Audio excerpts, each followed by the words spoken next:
Good morning everyone. ঘড়িতে বেজে গেছে 9:10। সকালবেলার কাজকর্ম শুরু হয়ে গেছে। বাইরে পুরো মেঘলা ওয়েদার, রাত থেকে বৃষ্টি হচ্ছে, পুরো বৃষ্টি। গাছের আমগুলো খুব একটা হলো না, মুকুলগুলো ঝরে গেছে।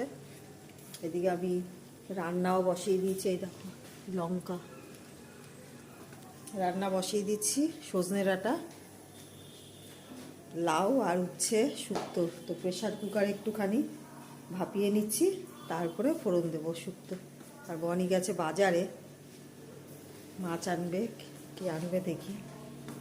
আজকে আমার শাশুড়ির 3য় প্রয়াণবার্ষিকী, তার জন্য মালা আনা হয়েছে। আমিও এনেছি, ঈশিতাও এনেছে, দুজনেই মালা নিয়ে এসেছি।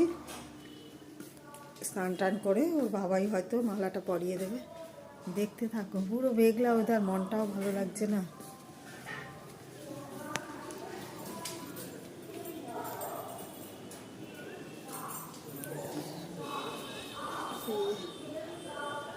ওই একটা বিড়াল বসে আছে, কারণ কুকুরগুলো বেরোতে পারবেও না। চলছে।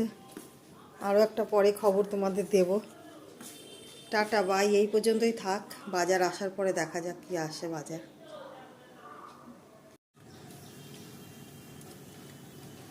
গাছে একটা আম দেখা যাচ্ছে বড়, ওই যে দেখাতে পাচ্ছি, কোথায় গেল? এই দেখলাম, হ্যাঁ এই যে, এই যে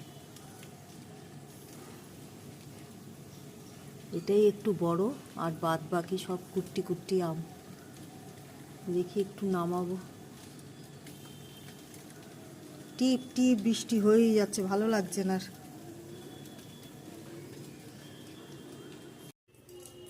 এখন প্রায় 12টা 20 বাজে।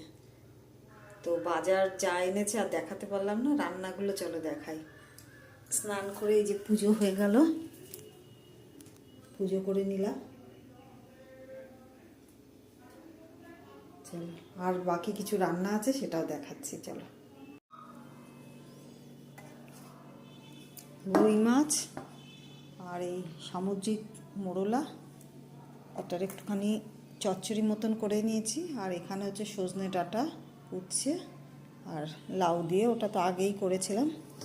আর ওখানে রয়েছে এই যে বড় মাছের তেল আসলে এই তেল দিয়ে চচ্চড়ি, সব সবজি দিয়ে একটা চচ্চড়ি করেছি। আর একটা জিনিস, সেটা হচ্ছে রাতের মটরশুঁটি